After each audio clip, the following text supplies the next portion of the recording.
బుట్టక్క లేకపోతే నన్ను పోలీసులు కొట్టుండేవాళ్ళు. కర్ర తీసుకొని పైకి వచ్చాడు మళ్ళీ. సో అన్నీ నాకు welcome back to another video. Honey Paappan అయితే నైస్ గా నిద్రపుచ్చేసి నేను మా సిస్టర్ ఇంకా బుడ్డక్క అందరం కలిసి అయితే బయటకి వెళ్ళడానికి ఒక గట్టి ప్లాన్ అయితే వేసేసాము. అది కూడా టైం రాత్రి 10:30. అలా అందరం కలిసి ఫస్ట్ కాఫీ తాగేసి మొత్తం నెల్లూరు అంతా తిరిగేద్దాం అని ఫిక్స్ అయిపోయాను అనమాట. ఫస్ట్ అయితే కాఫీ షాప్ దగ్గరికి వెళ్ళాం. కాఫీ షాప్ అయితే క్లోజ్ లో చేసి ఎన్ని చేయని చెప్పి నా దగ్గర నుంచి అయితే మా సిస్టర్ స్కూటీ తీసేసుకుంది అనమాట. వీళ్ళిద్దరు స్కూటీ తోలుతుంటే పోయేదేమో 20 స్పీడే, కానీ నా గుండె మాత్రం 120 కొట్టుకుంటుంది. భయానికి ఎందుకు భయం అని అడుగుతారు కదా, ఇదిగో ఇందుకే.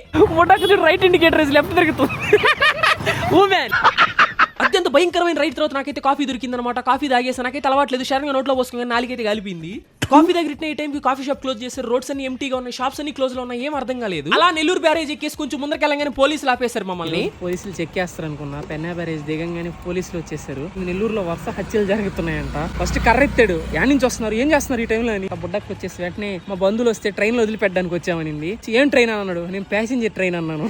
ప్యాసింజర్ ట్రైన్ అనగానే కర్ర తీసుకొని పైకి వచ్చాడు మళ్ళీ. Please like and subscribe. ఉంటా బాయ్.